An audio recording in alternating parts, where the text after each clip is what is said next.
தற்பொழுது தயாரிப்பாளர் நிகழ்விற்கு வந்திருக்கும் சிறப்பு விருந்தினர்களை கௌரவிப்பார். முதலாவதாக விநியோக சங்க தலைவர் கே ராஜன் அவர்களை கௌரவிப்பார். நன்றி. அடுத்ததாக இயக்குனர் சங்க தலைவர் ஆர் வி உதயகுமார் அவர்களை கௌரவிப்பார். அடுத்ததாக தமிழ்நாடு இயக்குனர் சங்க செயலாளர் பேரரசு அவர்களை கௌரவிப்பார். அடுத்ததாக இயக்குனர் V Venkatesan, producer council EC member PRO சங்க தலைவர் என் விஜயமுரளி அவர்களை கௌரவிப்பார். மக்களே கரகோஷங்கள்.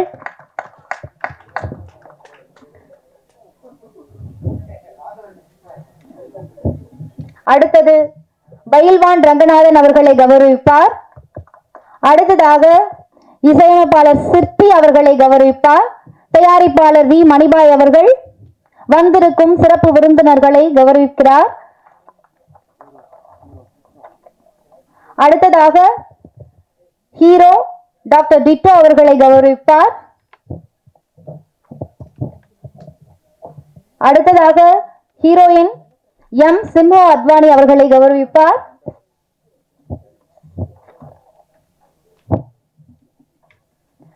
அடுத்ததாக நடிகை ஸ்ரீலேகா அவர்களை கௌரவிப்பார்.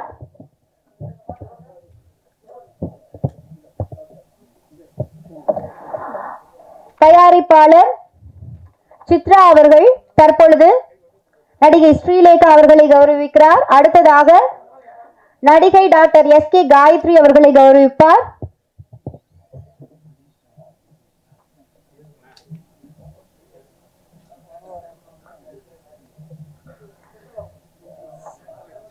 எல் மகேஷ் அவர்களை தற்பொழுது கௌரவிப்பார்.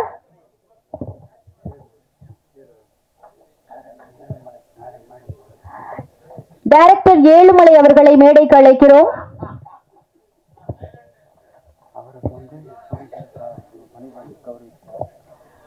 தயாரிப்பாளர் மணிபாய் அவர்கள் ஏழுமலை அவர்களை கௌரவிக்கிறார். நீலகண்டன் அவர்களை மேடைக்கு அழைக்கிறோம்.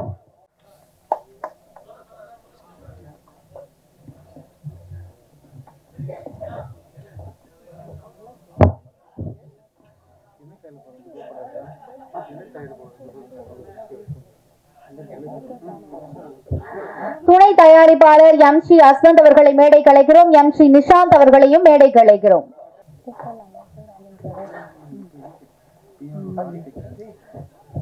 யாத்திசை படத்தின் ஃபைட் மாஸ்டர் ஓம் பிரகாஷ் அவர்களை மேடைக்கு அழைக்கிறோம். தயாரிப்பாளர் வி மணிபாய் அவர்கள் தற்பொழுது ஓம் பிரகாஷ் அவர்களை கௌரவிப்பார்.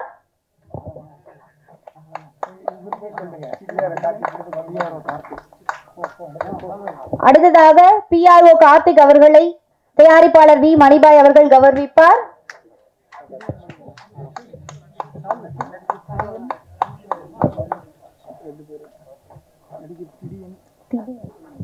நடிகர் திடியன் அவர்களை மேடைக்கு அழைக்கிறோம்.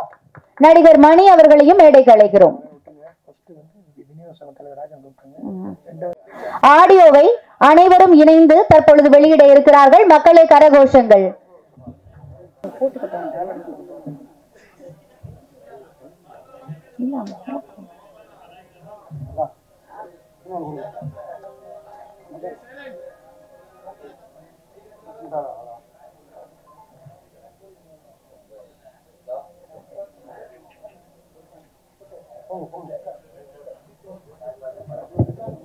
நிகழ்ச்சியை தொகுத்து வழங்கிக் கொண்டிருக்கும் நம்மளுடைய அழகான ஆங்கர் அவர்களுக்கு பொன்னாடை அணிவிக்கும் தருணம்.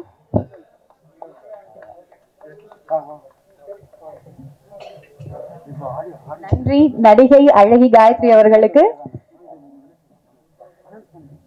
தற்பொழுது சித்ரா பௌர்ணமி பிலிம்ஸின் செல்லக்குட்டியின் ஆடியோ மற்றும் வீடியோ ரிலீஸ் ஃபங்க்ஷனில் ஆடியோ வெளியிடப்படுகிறது. அனைவரும் ஒன்றிலிருந்து இந்த ஆடியோவை வெளியிடுமாறு கேட்டுக் கொள்ளப்படுகிறார்கள். அனைத்து சிறப்பு விருந்தினர்களும் படக்குழுவில் ஒருங்கிணைந்திருப்பவர்களும் இணைந்து மகிழ்ச்சியோடு இந்த சித்ரா பௌர்ணமி பிலிம்ஸ் வழங்கும் செல்லக்குட்டி படத்தின் ஆடியோவை வெளியிட இருக்கிறார்கள். நன்றி.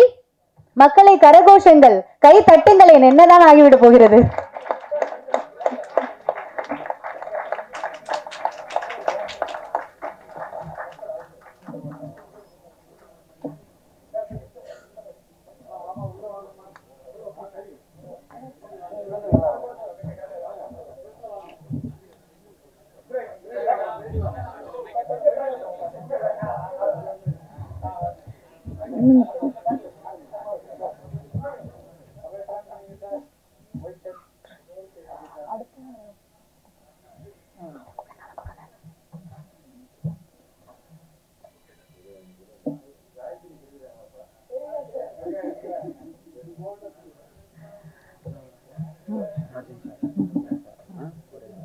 திரைப்பட விநியோக சங்க தலைவர் கே ராஜன் அவர்களை ஒரு சில வார்த்தைகள் பேசுமாறு அழைக்கிறோம்.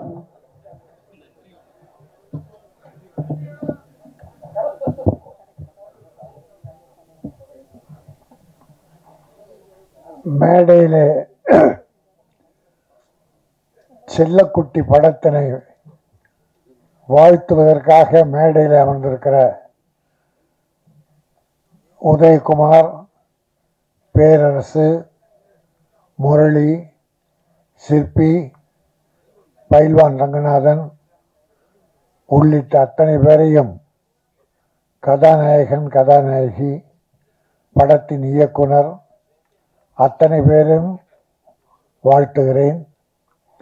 இந்த படம் வெல்ல வேண்டும் என்பதற்காக நிறைந்த நல்ல மனதுடன் வருகை தந்து மன நிறைந்து வாழ்த்தி கொண்டிருக்கிற நல்லவர்களாகிய உங்களையும் வாழ்த்துகிறேன், வணங்குகிறேன்.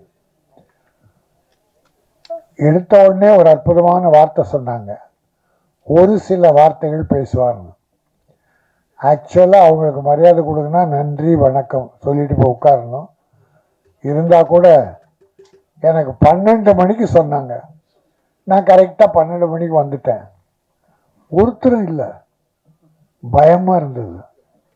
அப்புறம் மோகன்ஜி ஆஃபீஸ் போய் உட்காந்து இப்போ ஃபோன் பண்ண பிறகு 1:45 மணிக்கு வந்து 2:30 மணிக்கு ஆரம்பித்து உடனே ஒரு வேண்டுகோள், மேடையில் இருக்கவங்களும் தப்பாக நினைக்கக்கூடாது, நீங்களும் தப்பாக நினைக்கக்கூடாது, நான் 2:15 மணிக்கு ஒரு இடத்துல இருக்கணும். அப்படி தான் ப்ரோக்ராம் பண்ணியிருந்தோம். பட் இந்த தம்பிகள், இந்த மணிபாய் ப்ரொடியூசர் மணிகண்டன் என்கிற மணிபாய் ஒரு அற்புதமான தம்பி, துணிச்சலோடு ஒரு படம், தமிழ் படம் எடுக்க வந்திருக்கிறார். அவர் வெற்றி பெற வேண்டும், அவர் போட்ட முதலீடு திரும்பி வர வேண்டும். சகாயநாதன் நல்ல சகாயமாக பண்ணி கொடுத்துருக்கார், நல்ல சிக்கனமாக படத்தை பண்ணி கொடுத்துருக்கார். அந்த தம்பியும் இயக்குனராக வெற்றி பெற வேண்டும். இதில் ஈடுபட்டிருக்கிற கலைஞர்கள், டெக்னீஷியன்ஸ் அத்தனை பேரும் வெற்றி பெற வேண்டும். என்னோட அருமை நண்பர் சிற்பி, நீண்டகால நண்பர், அவரும் பேக்ரவுண்டு வாசித்ததாக சொன்னார்கள், ஒரு நல்ல இசையமைப்பாளர், அவரையும் வாழ்த்தி இந்த படம் நல்ல செல்லக்குட்டி தமிழக மக்களுக்கு வெள்ளக்கட்டியாக இனிக்க வேண்டும். இப்போ நல்ல சின்ன படங்கள்லாம் ஓரளவுக்கு ஓடிக்கிட்டு இருக்கு. இப்போ முந்தாள் வெள்ளிக்கிழமை வந்த படம் பார்த்தீங்கன்னா 7 படம் ரிலீஸ். 7 படத்தில் பேர் சொல்கிற மாதிரி எந்த படமும் நிற்கலை. பெரிய படம் சின்ன படம்ன்ற வித்தியாசமே இல்லாமல் எந்த படமும் சரியாக நிற்கலை. ஆனால் சில படங்கள் பார்த்தா சின்ன படங்கள் பெருசாக சக்ஸஸ் பண்ணுது. இப்போ வாழைன்னு ஒரு படம், இந்த கருடன், இப்போ இன்னொரு படம் கருடன், நம்ம உதயகுமார் நல்ல விஷயம், லப்பர் பந்து பெருசாக போயிட்டுருக்கு. அது ஆச்சரியமாக இருக்குது. மக்கள் நல்ல படத்தை பார்க்க விரும்புகிறாங்க. அதுவும் தமிழ் பண்பாடு கலாச்சாரம் மிகுந்த படம். கிராமங்களில் எவ்வளோ கதைகள் இருக்குது, ஒவ்வொரு வீட்லேயும் ஒரு கதை இருக்குது, ஒவ்வொரு குடும்பத்தில் இருக்குது. ஆக அந்த படத்தை பண்பாடு சிதையாமல், தமிழ் பண்பாடு நாகரிகம் கொலையாமல் அற்புதமாக எடுத்து சொன்னால் தமிழக மக்கள் ஏற்றுக்கொள்ள தயாராக இருக்கிறார்கள். அந்த வகையிலே இந்த செல்லக்குட்டி நல்ல படமாக அமைந்து நல்ல தமிழ் மக்களுக்கு ஒரு வெள்ளக்கட்டியாக இருந்து தயாரிப்பாளர் மணிபாய் நல்ல மனதோடு ஈடுபட்டு படத்தை அன்போடு எடுத்திருக்கிறார். அவர் வெற்றி பெற வேண்டும். அவர் போட்ட பணம் திரும்பி அவர் கிடைக்க வேண்டும். அப்படி அந்த பணம் வந்தால் மீண்டும் படம் எடுப்பார். படம் எடுத்தால் தொழிலாளர்களுக்கும் டெக்னீஷியன்ஸுக்கும் மீண்டும் வேலை கிடைக்கும். பெரிய நடிகர்களுக்கு கோடி கோடியாக கொட்டு கொடுக்கிற பணம் எங்கேயோ போய் விடுகிறது, சினிமாவுக்கு வர்றதில்லை. ஆனால் சின்ன ப்ரொடியூசர் போட்ட பணம் திரும்பி வந்தால் மறுபடியும் படமாகத்தான் எடுக்கிறார்கள். அதனாலே தான் பல ஆயிரம் தொழிலாளர்களின் வாழ்வு மலர, புதிய இயக்குனர்கள் வர, கலைஞர்கள் வெற்றி பெற, இப்படி மணிபாய் மாதிரி சின்ன ப்ரொடியூசர்ஸ் பெரிய ப்ரொடியூசர் ஆகணும், மீண்டும் படம் எடுக்கணும். இந்த செல்லக்குட்டி வெள்ளக்கட்டியாக வெற்றி படமாக அமைய வாழ்த்துகிறேன். நன்றி, வணக்கம். நன்றி சார், மிக இனிமையான பேச்சு. அடுத்ததாக producer council EC member PRO சங்க தலைவர் என் விஜயமுரளி அவர்களை மேடைக்கு அழைக்கிறோம். எல்லாருக்கும் வணக்கம். விநியோக சங்க தலைவர் திரு K. ராஜன் அவர்களே, தமிழ்நாடு திரைப்பட இயக்குநர்கள் சங்கத்தின் தலைவர் RV உதயகுமார் அவர்களே, இயக்குனர் சங்கத்தின் செயலாளர் பேரரசு அவர்களே, செந்தமலன் அவர்களே, நாராயணன் என்கிற இசையமைப்பாளர் சிற்பி அவர்களே, பயில்வான் ரங்கநாதன் அவர்களே, இதே மேடையில் ஆங்கராக வந்து இன்னைக்கு ஒரு பரபரப்பான ஆர்டிஸ்டாக இருக்கிற காயத்ரி அவர்களே, இன்னைக்கு பட்டி தொட்டிலாம் அந்த மாதிரி பரவி இருக்கிறாங்க. ஸோ ஆட்டோகிராஃப்லாம் நிறைய பேர் வாங்கிக்கோங்க, நல்லது. இந்த செல்லக்குட்டி படத்தோட இயக்குனர் மணிபாரதி வந்து ஏற்கனவே செந்தான்னு ஒரு படம் பண்ணார்னு நினைக்கிறேன். அப்போ இப்போ பேசிட்டு இருக்கும்போது சில விஷயங்கள் சொன்னார். இந்த படத்தோட இசையமைப்பாளர் வந்து சமீபத்தில் கொஞ்சம் இயற்கை எழுதிட்டார், TS முரளின்ட்டு. அதனால் இப்போ இவங்களுக்கு உறுதுணையாக இசையில் நம்ம சிற்பி இருந்து பண்ணி கொடுக்குறாரு. அதனால் அவருக்கு ஒரு கைத்தட்டு கொஞ்சம் பாராட்டு தெரிவிச்சுக்கலாம். இந்த படம் வந்து இந்த மாதிரி படங்கள் வந்து ஜெயிச்சாதான் உங்களுக்கு இண்டஸ்ட்ரி நல்லாயிருக்கும். இப்போ அதுக்கப்புறம் பார்த்தீங்கன்னா பேரரசு சாரும் உதயகுமார் சார் நல்லா நீண்ட சொற்பொழி வாட்டுவாங்க. யார் எதை சொல்லணுமோ அப்போ தான் ரீச் ஆகும். அந்த கேமராலாம் வந்து வெளியில் போடும். நம்மளாம் நீங்கள் விஐபி, நான்லாம் விஓபி, அதனால் உங்களுக்கு தான் மரியாதை உண்டு. அதனால் நீங்கள் நல்லா பேசுவீங்க. நீங்கள் பேசுகிற கைத்தட்ட வந்தவன் தான் நான். இந்த மாதிரி படங்களுக்கு இவங்க 2 பேர் தான் வந்து வாழ்த்துறதுங்கிறத ஒரு லட்சியமாக வச்சுருக்கிறாங்கன்னா முதல்ல அவங்களுக்கு நம்ம கைத்தட்டி பாராட்ட தெரிவிக்கணும். ஏன்னா நடித்த படங்களுக்கே நடிகர்கள் வர்றதில்லை. அப்புறம் வந்து அதை விட பெரிய விஷயம், இப்போ இத்தனை கேமரா வந்திருக்கீங்க இல்லையா, உங்களுக்கு முதல்ல கைத்தட்டும். ஏன்னா இந்த மாதிரி சிறு முதலீட்டு படங்களுக்கு நீங்கள் வந்து மக்கள்கிட்ட கொண்டு போகிறதுக்கு உங்களுக்கு தான் முதல்ல வந்து வரவேற்பு கொடுக்கணும். ஏன்னா பெரிய ஆர்டிஸ்ட் படம், கமர்ஷியல் ஹீரோக்கள் படங்கள் தான் இந்நேரம் ஒரு 150-200 கேமரா வந்திருக்கும். அந்த படங்களுக்கு பப்ளிசிட்டி தேவையில்லை. நான்லாம் மெர்சல் படம் PRO பண்ணும்போது ஒரே ஒரு செல்லு தான் வெளியில் கொடுத்தேன். அது காட்டு தீயா பரவி வந்துச்சு. இந்த மாதிரி படங்களுக்கு தான் நீங்கள் வந்து உறுதுணையாக இருக்கணும். ஸோ இந்த மாதிரி படங்கள் ஜெயிச்சாதான் வருஷத்துக்கு 250 படம் வந்து வேலை வாய்ப்பு கொடுக்குற மாதிரி வந்து சேரும். புது ப்ரொடியூசர்ஸ் உள்ளே வருவாங்க. அதே மாதிரி இந்த படம் ரிலீஸ் பண்ணுறதுக்கு இப்போ நம்ம ராஜன் சார் தலைவராக இருக்க சென்னை, செங்கல்பட்டு, காஞ்சிபுரம், திருவள்ளூர் மாவட்ட திரைப்பட விநியோக சங்கத்தின் செயலாளர் ராஜன் சார், அடுத்து செக்ரட்டரி வந்து கலைப்பள்ளி சேகர். ஸோ அவங்கக்கிட்ட நாங்கள் ஒரு கோரிக்கை வச்சுருக்கிறோம் தயாரிப்பாளர் சங்க சார்பில். இந்த சிறு முதலீட்டு படங்களை திரையரங்குகளை கொண்டு போய் ரிலீஸ் பண்ணுற வேலையை அந்த 9 ஏரியாவில் இருக்க விநியோக சங்கம் செயல்படுத்தினா நல்லாயிருக்குன்னு பேசியிருக்கோம். அதுக்கான வேலைகள் நடந்துட்டுருக்கு. ஸோ உங்களுக்கு அதெல்லாம் ஒரு பெரிய வரப்பிரசாதம். ஏன்னா சின்ன சின்ன படங்களுக்கு வந்து நிறைய பேர் வந்து ராங்காக கைட் பண்ணி ஏற்கனவே நிறையா முதலீடு பண்ணி மறுபடியும் வந்து செலவு பண்ணி அவங்க லாஸ் ஆகுறாங்க. அந்த லாஸை சரி பண்ணுறதுக்கும் சரியான வழிகாட்டுதல் வேணும்னு சொல்லி அவங்ககிட்ட கோரிக்கை வச்சதில் அவங்க அதுக்கான ஒரு ஃபார்மேட் ரெடி பண்ணிட்டு இருக்கிறாங்க. நீங்கள் அவங்கள அப்ரோச் பண்ணலாம். ஸோ இந்த செல்லக்குட்டி படம் மாபெரும் வெற்றி அடையணும். இதில் நடித்தவங்க தொழில்நுட்ப கலைஞர்கள்லாம் மிகப்பெரிய ஆளாக வரணும். இந்த படம் பாட்டு ஒன்று பார்த்தோம், நம்ம சிவாஜி கணேசன் நடித்து பாரமங்களை பாடுன்னு நினைக்கிறேன், அவள் பறந்து போனாலேன்னு ஒரு பாட்டு இருக்குது.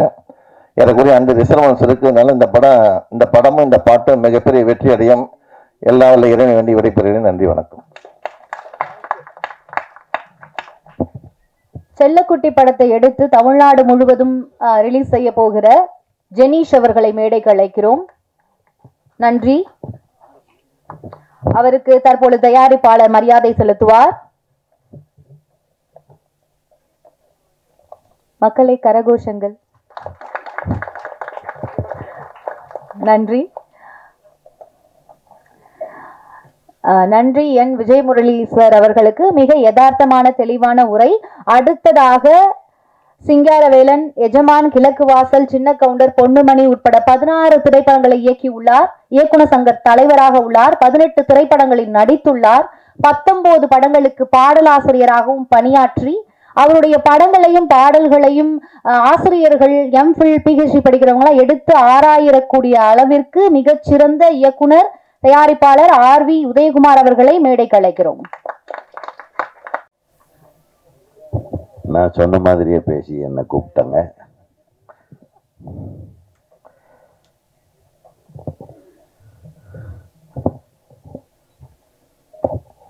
நான் ஏதோ 19 படத்தில் நடிச்சிருக்கேனாமா. நான் அடுத்த படத்துக்கு 50வது படம்னு போஸ்டர் ஓட்ட சொல்லலான்ட்டு இருக்கிறேன். 50 படம் நடிச்சிருக்கேன். 47வது படம் ஷூட்டிங் போயிட்டுருக்கு. எல்லாம் இவங்கனால தான். ஒரு படத்தில் தலையை காட்டணுன்னே பரபரப்பாக்கி விட்டாங்க. ஒரு அற்புதமான திரைப்படத்தின் இசை வெளியீட்டு விழாவில் தமிழ்நாடு திரைப்பட இயக்குனர் சங்கத்தின் தலைவராகவும் இங்கே மேடையில் வீற்றிருக்கின்ற என்னை பற்றி புகழ்ந்து பேசி சென்ற அண்ணன் நம்ம விநியோகஸ்தர் சங்க தலைவர் அண்ணன் K. ராஜன் அவர்களும், தயாரிப்பாளர் சங்கத்தை முதுகெலும்பாக இருந்து வழி நடத்தி கொண்டிருக்கும் எங்கள் அற்புதமான தயாரிப்பாளர் சங்க செயற்குழு உறுப்பினர் மற்றும் PRO ஆக சங்கத்தின் தலைவர் எங்கள் அண்ணன், பிரியத்திற்குரிய அண்ணன் உங்களை தானே எங்களை ஜாஸ்தி பேச சொல்லிட்டு அப்புறம் அவரே ஜாஸ்தி பேசிட்டு உட்கார்ந்துருக்கிறாரு. அண்ணன் பைலூன் ரங்கநாதன். ஆமாம், இசையமைப்பாளர் சிற்பி அவர்களே, எனது அன்பு தம்பியும் தமிழ்நாடு திரைப்பட இயக்குனர் சங்க செயலாளருமான இயக்குனர் பேரரசு அவர்களே, இந்த படத்தின் ஹீரோ அவர்களே, ஹீரோயின்களில் ஒருவரே, அப்புறம் லேகா அவர்களே, லேகாஸ்ரீ அவர்களே, காயத்ரி அவர்களே, பத்திரிகை நண்பர்களே, ஊடக நண்பர்களே, ரொம்ப நாள் ஆச்சு நான் மேடைக்கு வந்தேன். அதனால தான் கொஞ்சம் திணறிட்டு இருக்கிறேன். எல்லாரும் சொல்கிறாங்க சின்ன படங்கள் நல்லா ஓடணும். தியேட்டர் கிடைச்சா தானே ஓடும். இப்போ தியேட்டர் கொடுக்கறது யார் கையில் இருக்குன்றது முதல்ல முடிவு செய்ய வேண்டியது தயாரிப்பாளர் சங்கம். அவரே சொல்கிறாரு, விநியோகஸ்தர்கள் எல்லாம் முடிவு செய்யறதில்லை யாருக்கு தியேட்டர் கிடைக்கும், யாருக்கு தியேட்டர் கிடைக்கிறது இல்லைங்கிறத. யார் முடிவு செய்ய வேண்டுமோ அவரிடத்தில் முறையிட்டு நீங்கள் முடிவு செய்ய வேண்டும் என்று அன்போடு கேட்டுக்கொள்கிறேன். ஏன்னா இன்னைக்கு 1 கோடியோ 2 கோடியோ 3 கோடியோ 5-6 கோடி வரையிலும் சிறு முதலீட்டு படங்கள் அப்படின்னு சொல்லி ஒரு வரைமுறையை தயாரிப்பாளர் சங்கம் வரையறுத்திருக்கிறது. அந்த 6 கோடிக்குள்ளே எடுக்கிற படங்களில் முகம் தெரிந்த ஹீரோக்களோ, தெரியாத ஹீரோக்களோ, அறிமுக ஹீரோக்களோ, அல்லது தோல்வி பெற்ற ஹீரோக்களோ, இவங்களுக்கெல்லாம் வரும்போது வியாபாரம்ங்கிறது எதுவுமே இல்லை, சுத்தமாகவே இல்லை.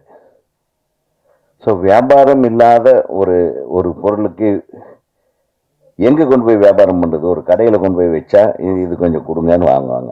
அந்த கடையும் கிடைக்கலன்னா என்ன பண்ணுறது? ஆக இந்த மாதிரி சூழ்நிலை தான் உண்மையான சினிமாலாம் நல்லா இல்லைங்க. உண்மையாக நல்லா இல்லை, ஒரு 4 பேர்த்துக்கு நல்லா இருக்கு. இப்போ கூட இந்த படத்தோட பாடல்களை பார்க்கும்போது ரொம்ப ரொம்ப அழகாக டியூன் பண்ணியிருந்தார் மறைந்த முரளி அவர்கள். ரொம்ப பிரமாதமாக இருந்தது.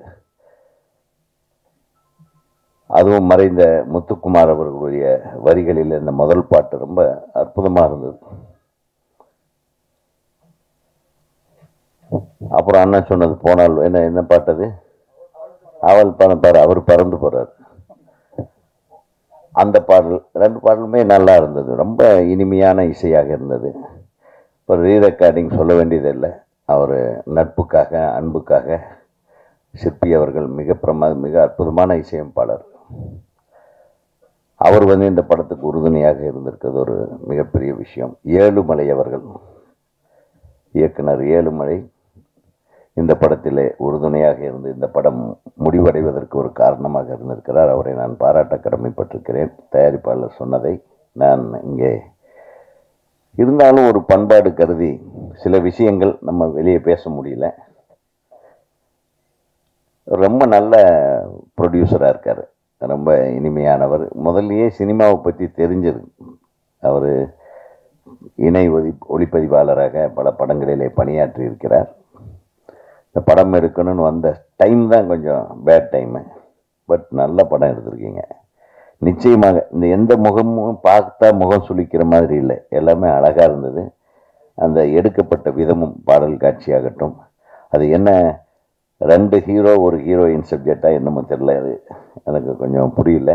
பட்டு மிக அழகாக இருந்தது. அந்த பொண்ணும் அழகாக எக்ஸ்பிரஷன் கொடுத்துருந்தாங்க. தம்பிங்க 2 பேரும் ஹீரோக்கள் 2 பேரும் நல்லா நடிச்சிருந்தாங்க.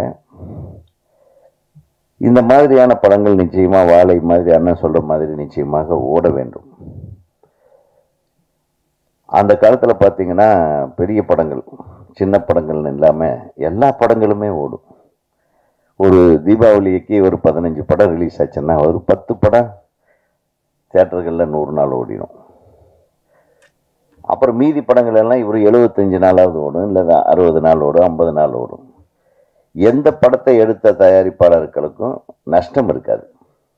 அப்படின்னா அந்த 16 படத்தையும் பிரித்து ஜனங்க பார்த்துருவாங்க.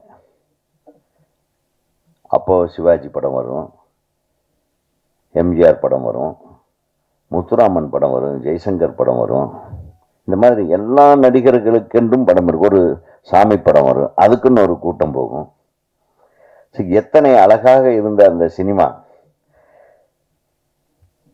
அந்த படங்களை பார்த்துட்டு நான் சின்ன பையனாக இருக்கும்போதெல்லாம் வில்லேஜில் இந்த திண்ணையில் உட்காந்து அந்த கதையெல்லாம் சொல்லிட்டு இருப்பாங்க. ஒரு திரைப்படம் என்பது தான் பார்த்து அனுபவித்து ரசித்த விஷயத்தை அது ஒரு திண்ணையிலேயோ ஒரு மேடையிலேயோ ஒரு தெரு முனையிலேயோ நின்று கொண்டு முழு கதையையும் சொல்லி கொண்டிருந்த காலம் அது. அப்படி சொல்கிற அளவுக்கு படம் எடுத்தாங்க. இப்போ முழு கதையை யாராச்சும் சொல்ல முடியுமா? இப்போ மிகப்பெரிய ஹிட்டு கலெக்ஷன் படங்களில் நீங்கள் கதை எப்படி சொல்கிறதுனே தெரியாமல் முடிச்சுட்ருப்பீங்க. இப்போ நான் கொஞ்ச நாளாக பார்த்துட்ருக்குறேன், அண்ணனுக்கு தெரியும், படம் விமர்சனங்கள்ன்ட்டு நிறைய யூடியூபர்ஸை நீங்கள் ரொம்ப முயற்சி பண்ணுறீங்க. உங்களை நான் பாராட்டாமல் இருக்க முடியாது. ஏன்னா அந்த படத்தை பார்த்துட்டு அந்த படத்தை கதை என்னன்னு சொல்ல முடியாமல் திணறீங்க பாருங்க. நொந்து நூடுல்ஸ் ஆகி அப்புறம் பார்க்கலாங்க, இது நல்லா இருக்கு, அவங்களுக்கு பிடிக்கும் இவங்களுக்கு பிடிக்கும்னு எப்படியெல்லாம் நீங்கள் ஒப்பேத்துறீங்க. உங்களுக்கு நான் தலை வணங்குறேன். இப்படி இருக்கு அந்த காலத்து படங்கள். ஏங்க நம்ம 90களில் இருந்த படங்கள் வரை ஒரு படத்தின் கதையை அழகாக படம் பார்த்து விட்டு சின்ன பசங்களுக்கோ பக்கத்து வீட்டுக்காரங்களுக்கோ கதை சொல்லுவாங்க தெரியுமா? அந்த மாதிரி ஒரு படத்தோட கதையை இப்போ சொல்ல முடியுமா? மிக பிரம்மாண்டங்கள் என்ற பெயரில்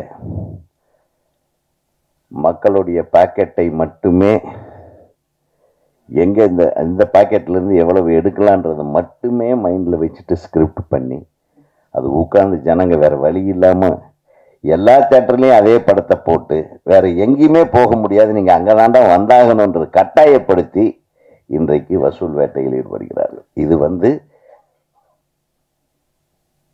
தமிழ் திரையுலகம் எந்த அளவுக்கு மோசமாக போயிட்டு இருக்குன்றதுக்கு ஒரு எடுத்துக்காட்டு தான். தயவு பண்ணி நல்ல கதைகள் எடுங்க. கதைகளுக்கா பஞ்சம்? ராஜன் சொன்ன மாதிரி எத்தனை வாழ்வியல் விஷயங்கள் இருக்கு, எத்தனை அழகான விஷயங்கள் இருக்கு. நம்மை சுற்றி நடக்கிற நல்ல விஷயங்களை படமாக எடுங்க. ஏதோ ஒரு இங்கிலீஷ் படத்தை பார்த்துட்டு இவ்வளவு பெரிய ஓட்டை இருக்கிற ஒரு கன்னெல்லாம் நாங்கள் பார்த்ததே இல்லைங்க. அதை சர்வசாதாரணமாக எடுத்து சுட்டுக்கிட்டு இருக்காங்க. எங்கெங்க நம்ம ஊரில் அதையெல்லாம் நடக்குது? எத்தனை தடவை தான் காதலை பூ சுற்றுவீங்களா? சுற்றினாலும் பரவாயில்ல, நீங்களும் அந்த சுத்துற படத்துக்கு எப்படியாவது ஓட வைக்கணும்ன்ட்டு நீங்களும் முயற்சி பண்ணுறீங்க பாருங்கப்பா. கஷ்டமாக இருக்குங்க. அதுக்காக நான் சொல்ல, இப்போ நானே எனக்கு ஒரு தயாரிப்பாளர் வந்து நீங்கள் கண்டிப்பாக ஒரு படம் எடுக்கணும்னா நான் ரொம்ப யோசனை பண்ணுவேன். ஏன்னா அவ்வளவு குழம்பி போயிருக்கு மைண்டுக்கு. ஒரு நடிகரை போட்டால் ஒரு 400 கோடி ரூபா கலெக்ஷன், ஒரு 600 கோடி ரூபா கலெக்ஷன் என்ற பிம்பத்தை ஏற்படுத்தி, கதை இல்லாமல், ஒரு அழகியல் இல்லாமல், எங்கே பார்த்தாலும் நைட்டில் போட்டு அடிக்கிறது, உதைக்கிறது, வெட்டுறது, குத்துறது, சுட்டு தள்ளுறது, அப்புறம் மீறி போனால் கடைசியில் எல்லாம் முடிச்சுட்டு ஒரு ஹை ஸ்பீடு ஷாட்டை போடுறது, இல்லைன்னா முன்னாடி போடுறது. எல்லா விவரம் தெரிஞ்சவங்க ஏமாற்ற ஆரம்பிச்சிட்டாங்க.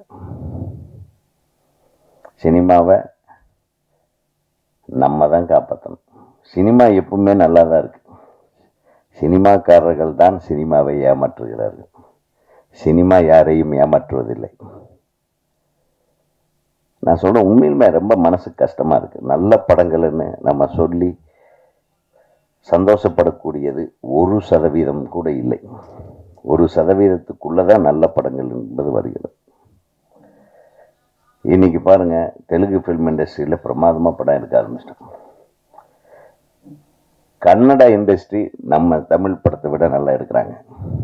கேரளா சொல்ல வேண்டியதே இல்லை. ஆட்டம்னு ஒரு படம் ஒரு 2 வருஷத்துக்கு முன்னாடி வந்தது. அந்த படமே வந்து 50-60 லட்சம் ரூபாய்க்குள்ள எடுத்திருப்பாங்க. அது பெருசாக கமர்ஷியலாக ஓடலன்னா அதோட கருத்து, அந்த சொன்ன விஷயம் இன்னைக்கு 22ஆம் ஆண்டுக்கான சிறந்த படம் தேசிய விருது வாங்கியிருக்கு. எல்லா மொழி படங்களுக்கும் தமிழ் ஒரு உதாரணமாக இருந்த காலம் மாறிவிட்டது. இப்ப தமிழ் படமெல்லாம் டப்பிங் ரைட்ஸ் எல்லாம் போறதில்லை ஜாஸ்தி. யாரு வாங்குவா? தெலுங்கு படம் தான் தமிழ்ல வாங்கி டப்பிங் ரைட்ஸ் வாங்கி வைக்கிறாங்க. தெலுங்கு படங்கள் ரிலீஸ் ஆகுது, அது நல்லா இருக்குன்றாங்க.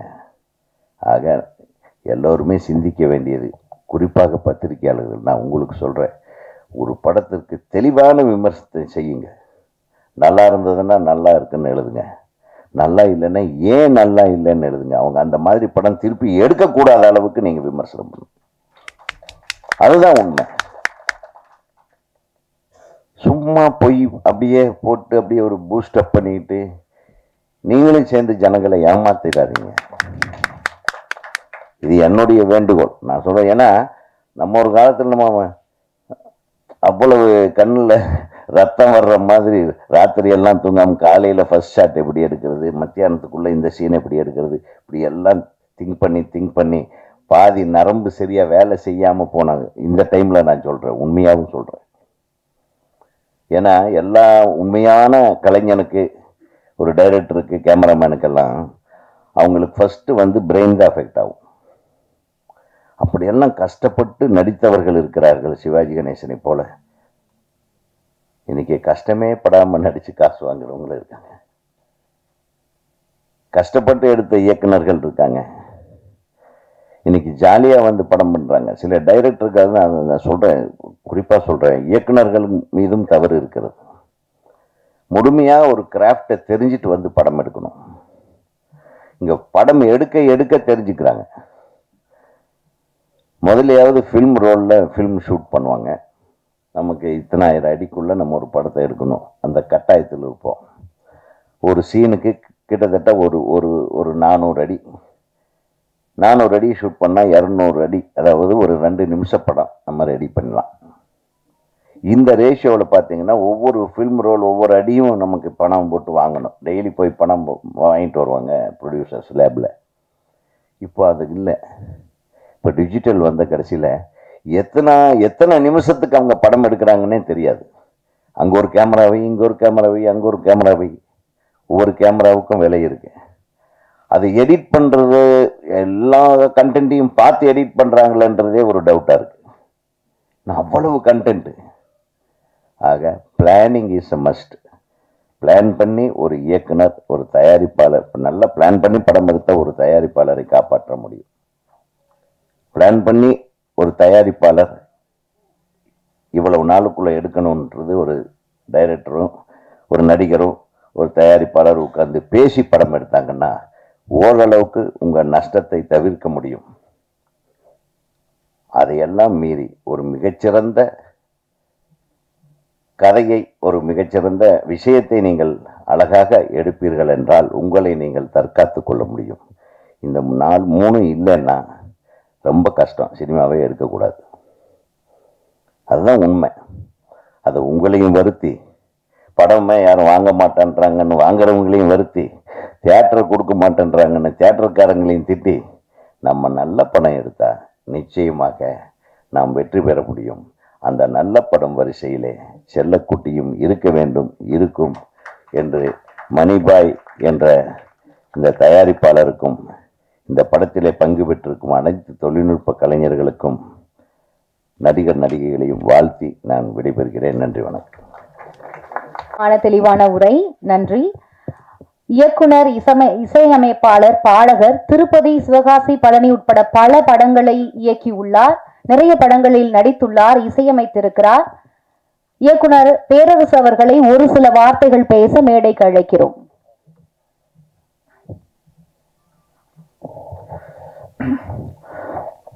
அனைவருக்கும் வணக்கம். செல்லக்குட்டி சாங் நல்லா இருந்துச்சு, ட்ரெய்லர் நல்லா இருந்துச்சு, கதாநாயகன் நல்லா இருந்தார், கதாநாயகி நல்லா ஹோம்லியாக அழகாக இருந்தாங்க.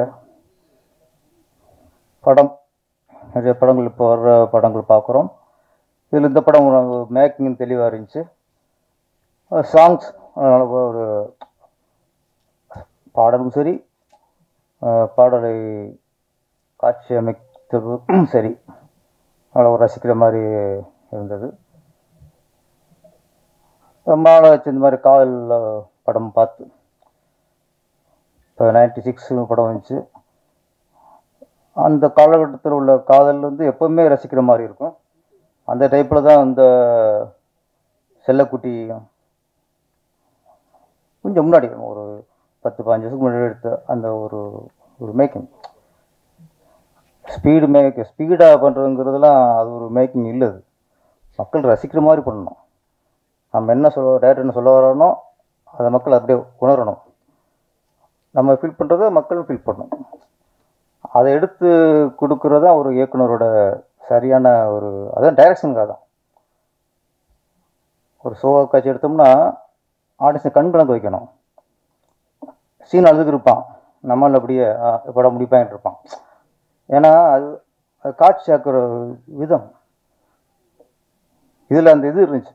நம்ம அந்த ஒரு இயக்குனர் சகாயநாதன் ஒரு இயக்குனருக்கான வேலையை கரெக்டாக அதில் பண்ணியிருக்காரு. பாடல் என்ன சொன்னாங்க, அந்த அவள் பறந்து போனாலே என்னை மறந்து போனாலே, அந்த பாட்டு பார்க்கும்போது அங்கே போகுது அப்படியே. ஆக்சுவலி இந்த மாதிரி வேணும்னு டைரக்டர் கேட்டு மிஸ்டர் போட்டுக்கலாம். இருந்தாலும் அந்த ஒரு ஃபீல் இருந்துச்சு. இந்த பாடலுக்கு இசையமைத்த முரளிதரன், கணேசன் இந்த கணேசன் போட்டார். ஓகே, ஆமாம், ஓகே. கணேசன் அவர்களுக்கு வாங்க மேடம், நீங்கள் விழா நாயகன் நீங்கள் தான். அப்புறம் நாங்களும் உட்காந்துட்டு நீங்கள் தான் இங்கே உட்காரணும். வாங்க கணேஸ்வரம், கணேஸ்வரம் கொஞ்சம் கை தட்டிடுவோம். நீங்கள் என்ன மேடைக்கெலாம் வரணும். ஓகே, அது இசை பாடல் இசை ஒருத்தர் வந்தால் கூட அந்த படத்துக்கு பின்னணி இசை அமைக்கிறதுக்கு உண்மையிலேயே அதை ஒத்துக்கிட்டு வந்துரு. நம்ம என்ன சிற்பி அவர்களுக்கு விடுங்கம்மா, அப்புறம் அங்கே அவர் தான் செட்டு உட்கார விடுங்க. அப்புறம் சிற்பி சாருக்கு வாழ்த்துக்கள். செல்லக்குட்டி ஏற்கனவே செல்லமேனு படம், அதுதான் விஷாலுக்கு ஃபஸ்ட்டு ஆரம்பமாக இருந்துச்சு, வெற்றி படம் அமைஞ்சு. அது மாதிரி இந்த செல்லக்குட்டியும் அந்த ஹீரோவுக்கும் சரி, கதாநாயகிக்கும், டைரக்டருக்கு எல்லாருக்குமே ஒரு வெற்றி படமாக அமையணும். இங்கே வந்து எல்லாருமே கொஞ்சம் இறுக்கத்தை உண்டாக்கிட்டாங்க.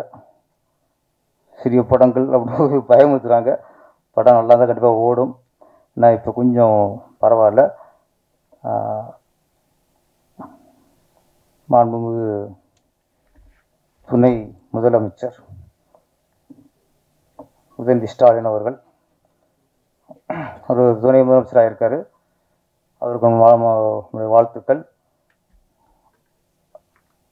ஒரு கலைஞர் குடும்பத்திலிருந்து வந்தால் கூட நம்ம திரைத்துறையிலிருந்து அவர் நடிகராக அவர் பயணித்து இன்றைக்கி நம்மளுக்கு அவர் நடிகராக தான் நமக்கு அறிமுகம். நம்ம துறையில் தான் அவருடைய வாழ்க்கை பயணித்தது.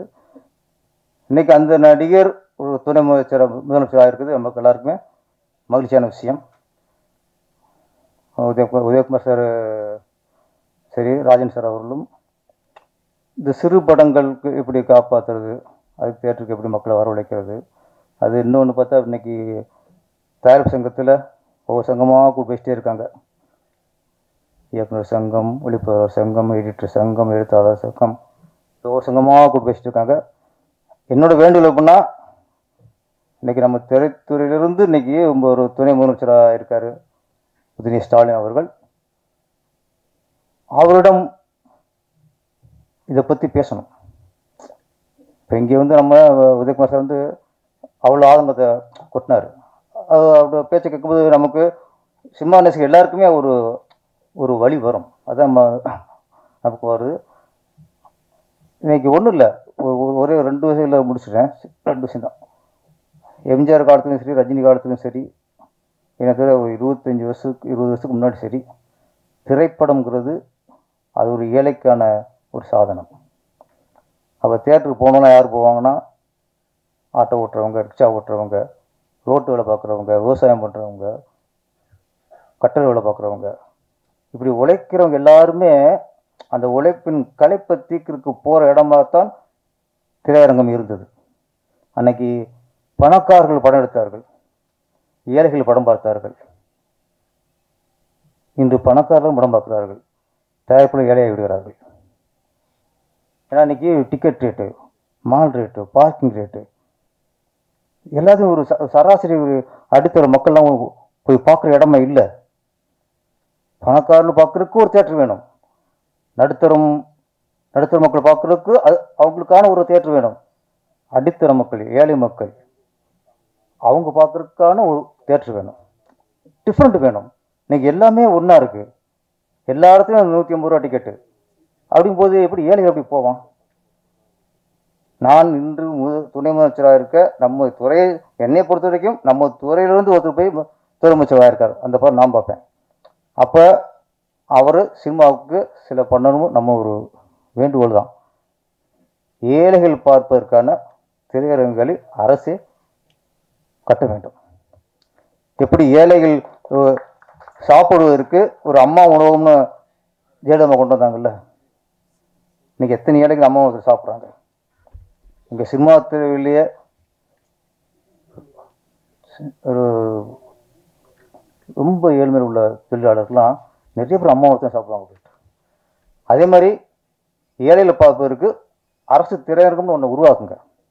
இதுதான் உங்களுக்கு தீர்வாகுமே தவிர, இனிமேல் தியேட்டர்கள் டிக்கெட்டை குறைக்க சொல்ல முடியாது, ஜிஎஸ்டி குறைக்க சொல்ல முடியாது, லோக்கல் டேக்ஸை குறைக்க சொல்ல முடியாது.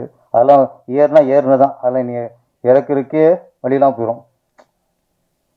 திரையரங்கம் எம்ஜிஆர் காலத்தில் எப்படி இருந்துச்சோ, ரஜினிகாந்த் கமல்ஹாசன் கொடிக்கட்டிக்கு பாருங்க அந்த காலத்தில் எப்படி இருந்துச்சோ, அதே மாதிரி ஏழைகளுக்கான இடமாக தியேட்டர் இருக்க வேண்டும். அதற்கு அரசு வழிவகுக்க வேண்டும். நன்றி, வணக்கம். நன்றி சார், உண்மையான வார்த்தைகள் மற்றும் வேண்டுகோள்கள். நன்றி. அடுத்ததாக பளு தூக்குதலில் ஆர்வம் நிறைந்தவர், மிஸ்டர் சென்னை விருது பெற்றவர், காவல்துறையுடன் இணைந்து பலமுறை பணியாற்றி இருக்கிறார், நகைச்சுவை நடிகர், துணை நடிகர், பத்திரிகையாளர் பயில்வான் ரங்கநாதன் அவர்களை மேடைக்கு அழைக்கிறேன் ஒரு சில வார்த்தைகளை பகிர்ந்து கொள்ள. அனைவருக்கும் என்னுடைய நன்றி. ட்ரெய்லர் பார்த்தேன். உண்மையிலே அந்த 2 கதாநாயகர்களும் நல்லா நடிச்சிருந்தாங்க. அதுமாரி கதாநாயகியும் படிச்சுட்டு இருந்தாங்க. அவங்களுக்கு இன்னொரு ஹோம்ஒர்க் தேவைன்னு நான் நினைக்கிறேன். பாடல்கள் மிகவும் அருமையாக இருந்தது. ஒளிப்பதிவாளர் திறமையை காட்டியிருந்தார். முக்கியமான விஷயம், 2 இயக்குநர்கள் பேசுனாங்க. 2 பேருக்குமே சில விஷயங்கள் தெரியல. ஏன்னா பத்திரிகைக்காரங்கிறதுனால நான் ஒரு விஷயத்தை சொல்கிறேன். இதே பக்கத்தில் இருக்க கமலா தியேட்டரில் 100 ரூபாய்க்கு டிக்கெட் போடுறாங்க. ஒரு நாள் படம் போடுறாங்க. காசி தியேட்டரில் ஒரு நாளைக்கு 100 ரூபாய்க்கு டிக்கெட் போடுறாங்க. புதன்கிழமை அங்கே போடுறாங்க, இங்கே அதே புதன்கிழமை போடுறாங்க.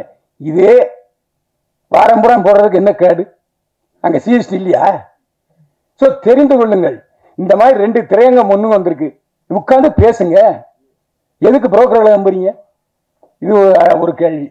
இன்னொரு கேள்வி, அவர் சொல்றதுக்கு பயந்தாரு. நான் சொல்றதுக்கு பயப்பட மாட்டேன். சன் பிக்சர்ஸ், ரெட் ஜெயண்ட் 2 தான் பெரிய படங்களை அப்புறம் வாங்குது. தயாரிப்பாளர்கள், இயக்குநர்கள் போய் உட்காருங்க, 2 பேரையும் கூப்பிடுங்க. என்ன பிரச்சனை சொல்லுங்க. உங்க படத்தெல்லாம் நீங்க 100 ரூபாய்க்கு டிக்கெட் போடுறோம், பேசுங்க. இதே செய்ய மாட்டீங்க. அதான் என்னுடைய கோரிக்கை. அதுக்காக அந்த கூட்டத்துக்கு துணை முதல்வரையும் கூப்பிடுங்க. இங்கேயும் துணை முதல்வர் இருக்காரு, அங்க தெலுங்கானாலையும் பவன் கல்யாண் இருக்காரு. ஒரே நேரத்தில் 2 பேர் திரையுலகத்தில் இருந்து துணை முதல்வர் இருக்காங்க. அவரும் நம்ம வெட்டி பிள்ளை தான். யாரு? மாண்புமிகு உதயநிதி ஸ்டாலின். துணை முதல்வரையும் கூப்பிட்டுங்க, ரெட் ஜெயண்ட்டையும் கூப்பிடுங்க, சன் பிக்சர்ஸையும் கூப்பிடுங்க, இயக்குநர்களையும் கூப்பிடுங்க, தயாரிப்பாளையும் கூப்பிடுங்க. உட்கார்ந்து பேசுங்க. ஒரு 3 நாள்ல தீர்வு வருதா இல்லையான்னு பாருங்க. 3 நாள்ல தீர்வு வந்துடும். இங்க என்ன நீங்களே சண்டை போட்டுறீங்க. நான் ஸ்ட்ரைக்கு அனௌன்ஸ் பண்றேன் ஆகஸ்ட் 15ஆம் தேதி மேல எதுவும் இப்படித்தான் பேசுறீங்களே தவிர வேலை நிறுத்தம். அதான் சூப்பர் ஸ்டார் ரஜினிகாந்த் சொன்னார், எதுக்கு வேலை நிறுத்தம்? நான் நிறுத்தம் செய்ய மாட்டேன். வேலை நிறுத்தம் முடிச்சாரா இல்லையா ரஜினி? வேலை நிறுத்தங்கிற பேச்சே இங்க வேண்டியது இல்லை. படம் எடுக்க எல்லாரும் ரெடியா இருக்காங்க. நீங்க பேச்சுவார்த்தைக்கு தயாரா? என்னுடைய கேள்வி. ஏன்னா நீங்கள்லாம் மேலோட்டமாக பேசுறீங்க. நான் டிஸ்ட்ரிபியூட்டர்ஸ்ட்டு பேசுகிறேன், தியேட்டருக்காரங்கிட்ட பேசுகிறேன், தயாரிப்பாளர்கிட்ட பேசுகிறேன், நடிகர்கள்ட்டையும் பேசுகிறேன். நடிகர்களாக சம்பளத்தை வைக்கிறாங்க, நீங்கள் தானே சம்பளத்தை வைக்கிறீங்க. நான் பல நடிகர்கள்ட்ட பேசிட்டேன், நாங்கள் வைத்தவே இல்லை. நீங்கள் இப்போ கூட ரஜினிகாந்த் என்ன சொன்னார், நான் 35 லட்ச ரூபா சம்பளம் வாங்கிட்டு இருந்தேன். பிரியா படத்துக்கு தயாரிப்பாளர் கதை வசனம் எடுத்த பஞ்சரநாசனம் தான் சொன்னார், யோ என்னையா நீ உனக்கு விவரம் தெரியாமல் நீ 35 வாங்கிட்டு இருக்க, 1,10,000 சம்பளையா? அவர் வாங்கிட்டு இருந்தது 35,000 வாங்கிட்டு இருந்திருக்காரு. 1 லட்ச ரூபா கொடுத்தாரு முதல்ல பிரியா. இது ரஜினிகாந்தே சொல்றாரு. அப்போ நீங்க தான் சம்பளத்தை ஏத்துறீங்க. போட்டி போட்டு 4 பேர் போறீங்க, ஏத்துறாங்க. டிமாண்ட் இருக்கும்போது விற்கதானே செய்வாங்க. அதுக்கே நடிகர்களை குறை சொல்றீங்க. இந்த 2 பேர் சிம்புவும் தனுஷும் பேச்சு வார்த்தைக்கு படம் தயாரிக்கிறாங்களா இல்லையா? எந்த பிரச்சனையும் பேச்சுவார்த்தையெல்லாம் தீர்க்க முடியுமா தவிர இதுல இருந்து நான் ஸ்ட்ரைக் பண்ண போறேன், அது பண்ண போறேன்னு சொன்னா சொல்லாதீங்க. இன்னொன்னு, யூடியூபர்கள் எந்த காலத்திலையும் என்ன பொறுத்த வரைக்கும் நான் உண்மையை தான் பேசுவேன். நல்லா இருக்கு நல்லா இருக்கு நல்லா இல்லை தியேட்டருக்கு போகாதேன்னு சொல்லியிருக்கேன். எந்த யூடியூபர் சமாளிச்சு விமர்சனம் பண்றாங்க? எப்ப இந்த யூடியூபர் சமாளிச்சு நல்ல படம் நல்லா இல்லாத படத்துக்கு யாருக்காவது நல்லா இருக்குன்னு சொல்லியிருக்கீங்களா? அந்த குற்றச்சாட்டை வாபஸ் வாங்கிங்க. நீங்க நடிச்ச படமே வெளிவரல, அதுவும் எங்களுக்கு தெரியும். ஆனா இப்பதான் நான் முகம் காட்டுறேன்னு சொல்றீங்க. நாங்களாம் இருக்கோம்யா. நீங்க கதாநாயகன் நடிச்ச படம் வந்துச்சா? யார்கிட்ட கதை விடுறீங்க? இதெல்லாம் ஏன்ட்ட வேண்டாம். என்ன பண்ண, நான் இன்னைக்கு எனக்கு 73 வயசாச்சு. 52 வயசை இதுலயே தான் கழிச்சிருக்கேன். இதுல வேற ஜெயலலிதாவோட பயணிச்சிருக்கேன், எம்ஜிஆரோட பயணிச்சிருக்கேன். இப்போ நீங்க உங்களுக்கும் அரசுக்கும் ஒரு கேப் ஆகி போச்சு. அந்த இடைவெளியை நிரப்புங்க. நீங்க ஏன் போய் பேச மாட்டீங்க? நீங்க கூப்பிட்டா வர மாட்டாங்களா? நாளைக்கே தயாரிப்பாளர் சங்கம், இயக்குனர் சங்கம், விநியோக சங்கம், லொட்டு லூசுக்கு எல்லாம் போய் நீங்க கூப்பிடுங்க. உதயநிதி மாண்புமிகு உதயநிதி ஸ்டாலின் வரமாட்டேன்னு சொல்லுவாரா? இதானாங்க ஒரு பிறந்த வீடு. அவருக்கு இன்னைக்கு துணை முதல்வர் பதவி கிடைச்சிட்டுனாலே அவர் நடிகருங்கிறனால தான். இல்லை நான் யாராச்சும் சொல்லுங்க அப்போ. எல்லா அவருடைய தேர்தல் 2 தேர்தலையும் அவர் தான் தனியாளா போய் திமுக பிரச்சாரம் பண்ணார். அதனாலதான் அவருக்கு இந்த பதவி. இன்னைக்கும் உதயநிதி ஸ்டாலின் மக்களுக்கு தெரியுது, துணை முதல்வராக தெரியாது, நடிகராக தான் தெரியும். அந்த அளவுக்கு தாய் வீடு இருக்கு. நீங்க பேசுறது கூச்சப்படுறீங்க. நடப்பு தயாரிப்பாளர் சங்கம், கில்டு, லொட்டு லொசுக்கு இதெல்லாம் வேண்டாம். எல்லாரும் ஒருங்கிணைத்து ஒரே குரலா நான் சொன்னது, கமலா தியேட்டர்லையும் காசி தியேட்டர்லையும் 100 ரூபா டிக்கெட்டு அன்னைக்கு ஃபுல் ஆகுது. 4 ஷோ போடுறாங்க, 4 ஷோ ஃபுல் ஆகுது. அப்ப என்ன அர்த்தம்? ஒரு 2 தியேட்டருக்காரங்க லீட் எடுத்து செய்யறாங்க இல்லையா? அதே மாதிரி 100 ரூபாங்கிறது 150 ரூபா. எம்ஜிஆர் நான் அடிக்கடி சொல்றேன், அதாவது சஃபயரு, அப்புறம் கேசினோ, இன்னும் 5-6 தியேட்டர்ல இங்கிலீஷ் படம் தான் போட்டே இருந்தாங்க. அப்போது முக்தா சீனிவாசன் தான் தயாரிப்பாளர் சங்க தலைவர். நேரா போனாரு முதல்வர் எம்ஜிஆர், இந்த மாதிரி உடனே அவர் போட்டார். ஒரு வருஷத்துக்கு 3 மாசம் தமிழ் படம் எல்லா தியேட்டர்லையும் திரையிடணும்னு ஜியோ போட்டாரு. அதுக்கப்புறம் தான் சாஃப்ட்வேர்ல பில்லா ரிலீஸ் ஆச்சு. இந்த மாதிரி அரசுக்கும் நம்ம திரைப்பட தொழிலுக்கும் ஒரு அணுக்கமான நுணுக்கமான தொடர்பு இருக்கணும். இருந்தா நிச்சயமா அந்த காலத்துல 7 படம் வந்து 7 படம் ஓடலையா? நீங்க தானே சொன்னீங்க 7 படம் ஓடிச்சுன்னு. 7 படத்துக்கு தியேட்டர் இருந்தது இல்ல. எனக்கு தெரிஞ்சு ஒரே நாள்ல தீபாவளியில் 4 படம் பார்த்துருக்கேன். புரட்சியாளர் எம்ஜிஆர், நடிகர் சிவாஜி கணேசன், ஜெய்சங்கர், முத்துராமே 4 படம் பார்த்துருக்கேன் ஒரே நாள்ல 4 ஷோ. அப்படிலாம் பார்க்கறதுக்கு ஜனங்க இருக்காங்க. என்ன நீங்க சொன்ன மாதிரி எல்லா கேவலம் 360 ரூபா கொடுத்து ஒரு இந்த ஸ்நாக்ஸ் வாங்கினா ஒரு நேர சோறை பார்த்து அந்த அளவுக்கு விலை 250 ரூபா 300 ரூபா. அதெல்லாம் நீங்க தியேட்டருக்காரங்களுக்கு உட்காந்து இதெல்லாம் குறைங்கப்பா, இதெல்லாம் அதிகம், அவங்க செலவாகுதுன்றாங்க. நான் தான் திரும்ப சொல்றேன், காசி தியேட்டர்லையும் கமலா தியேட்டர்லையும் 100 ரூபாய்க்கு போடுவதற்கு தயாரா இருக்கும் பொழுது 150 ரூபா அங்கே அவங்க தயாராக இருக்க மாட்டாங்களா? சரி வேண்டாம், பெரிய படங்கள் வரும்போது போட்டுங்கப்பா. மீதி ஒரு வருஷத்துல எத்தனை பெரிய படங்கள் வருது? 10 வருமா? அதுக்கு மட்டும் விட்டுங்க. மற்றதை பூரா நீங்க வந்து இந்த பாதி செல்லக்குட்டி படத்துக்கு கொடுங்கன்னு கேளுங்க. தியேட்டருக்காரன் மாட்டேன்னுவாங்களா, இல்லாட்டி விநியோகஸ்தர் மாட்டேன்பாங்களா, இல்லை அரசாங்கம் மாட்டேன்னு சொல்லுவாங்களா? அதுவும் ஜிஎஸ்டி இருக்கு இல்லையா? 100 ரூபா டிக்கெட்ல ஜிஎஸ்டி இருக்கு, இல்லாம இல்லை. ரேஷியோ குறைவு, அவ்வளவுதான். அதனால நாம உட்கார்ந்துக்கிட்டு நாங்கள் தயாரிப்பாளர் சங்கம், நாங்கள் ஒரு ரூட்டில் போவோம், தயாரிப்பாளர் சங்கம் அவங்க ஒரு ரூட்டில் போவாங்க, சின்ன தயாரிப்பாளர் சங்கம் அவங்க ஒரு ரூட்டில் போவாங்கன்னா புரோக்கர்கள் தான் வாழ்வார்கள். நான் தான் சொல்கிறேன்னு. இன்னைக்கு ரெட் ஜெயண்ட்டு மற்ற சன் பிக்சர்ஸ் இல்லைன்னா உடனே இங்கே ஒரு 10-100 தியேட்டர் கிடைக்குமா? புரோக்கராக தான் தேடி போகிறீங்க. ஏன் அவங்க நேரடியாக தியேட்டருக்காரங்கிட்ட உங்களோட பேசுறதுக்கு வசதி இல்லையா? அதுக்கு ஒரு அமைப்பு அமைங்க. தியேட்டர் அதிபர்களும் பேசுவதற்கு ஒரு அமைப்பை நீங்களே அமைங்க. யாரும் மாட்டேன்னு சொல்லுவாங்களா? இன்னைக்கு அவங்க உட்காந்துட்டு ப்ரெஸ் மீட் பண்ணுறாங்க. எங்களுக்கு பத்தலை, இன்னும் ஏற்றி கொடுனா எங்கே போய் இப்போ ஏற்றி கொடுக்குறது? ஒரு பத்திரிகையாளனுங்கிற முறையில் இவ்வளோ நாள் இருந்ததில் என்னுடைய அறிவுரைகளை சொன்னேன். ஏன்னா என்ன காரணம்னா, சில விஷயங்கள் தெரியாமல் இருக்காங்க. இந்த பேரரசுக்கும் சரி, உதயகுமாருக்கும் சரி, இந்த நான் இப்போ 2 தியேட்டரில் 100 ரூபாய்க்கு போடுறது தெரியுமான்னா தெரியாது. அதுக்கு தான் பத்திரிகாரன் தேவை. ஏன்னா எல்லா இடத்துலையும் மேயர் வந்து யாருன்னா பத்திரிகாரன் தான். ஆனால் நீங்கள் என்னடா யூடியூப்காரங்க நல்லா இல்லாத படத்துக்கு கூட நல்லா இருக்குன்னு சொன்னான்னு சொல்கிறீங்க. அது நல்லது தானே இது? இப்போ நான் ஒருத்தன் இருக்கேன், ஒரு படத்தை கிளி தொங்க விட்டுருவேன். இன்னும் ஒரு 4 பேர் போயிருக்காங்க, பார்த்தோன்னே அண்ணே வணக்கண்ணே பார்த்துண்ணே அப்படிம்பாங்க. அப்படிப்பட்ட சூழ்நிலை யூடியூபர்கள் இன்னைக்கு எல்லா படத்தையும் பாராட்டி எழுதுனாங்கன்னா உற்சாகப்படுத்துங்க. நீ ஏன் நல்ல நல்ல படத்துக்கு இல்லை ஒரு தடவை பார்க்கலாம்னு சொல்லிட்டு அந்த விமர்சனத்தை வைக்காதீங்க. தயவு செஞ்சு பத்திரிகைக்காரங்க எல்லாருக்கும் தெரியும் எப்படி விமர்சனம் எழுதுறது, எப்படி விளம்பரம் வாங்குறது, எப்படி ப்ராஜெக்ட் பண்ணுறதுன்னு தெரியும். அதனால் நீங்கள் தயவு செஞ்சு உங்கள் சினிமாவில் நல்ல படம் எடுங்க. ஓடுற படம் ஓடாத படம் 2 தானே. இன்னைக்கு ஓடிடிங்கிற ஒரு தளம் இருக்குது. அந்த ஓடிடி தளத்தில் பேசுங்க. ஓடிடி தளம் 4 தளம் இருக்கு இல்லையா, அவங்ககிட்ட பேசுங்க. முன்னாலேயாச்சும் சென்னை தமிழ்நாடு ரிலீஸு இல்லைன்னா சிலோன் ரிலீஸு. சிலோன் தான் விற்பனை, அவ்வளோ விற்பனை. எம்ஜிஆர் படம் சிவாஜி படமும் சிலோன் தான் 100 நாள் ஓடும். ஓடிடி தளம் இப்போ திடீர்னு ஸ்ட்ரைக் பண்ணுறான், மாட்டேங்கிறான், அவன் சிவப்பு கொடி காமிச்சிட்டான். ஸோ அவங்கள கூப்பிட்டு உட்கார வச்சு என்ன உங்கள் பிரச்சனை, சின்ன படங்கள் வாங்குங்க, பேசுங்க. அதுதானே உங்களுக்கு நன்மையை பயக்கும். வியாபார ஸ்தலங்கள் இப்போ சினிமா தியேட்டரில் ஒரு வாரம், இப்போ எதுக்கு சினிமா தியேட்டரில் வந்து திடீர்னு 3 நாள் சக்ஸஸ் மீட் வைக்கிறாங்க தெரியுமா? ஓடுற படத்துக்கும் சரி ஓடாத படத்துக்கும் சரி 3 நாள் சக்ஸஸ் மீட். என்ன காரணம்னா ஓடிடி பிரச்சனை இருக்கு. ஓடிடியில் அந்த தளத்தில் இந்த சக்ஸஸ் மீட் வச்சா தான் நிறைய பப்ளிசிட்டி ஆகுதுங்கிறதுனால தான். இதெல்லாம் தயவு செஞ்சு நீங்கள் அதை யோசிங்க, யோசிச்சு முடிவெடுங்க. நன்றி, வணக்கம்.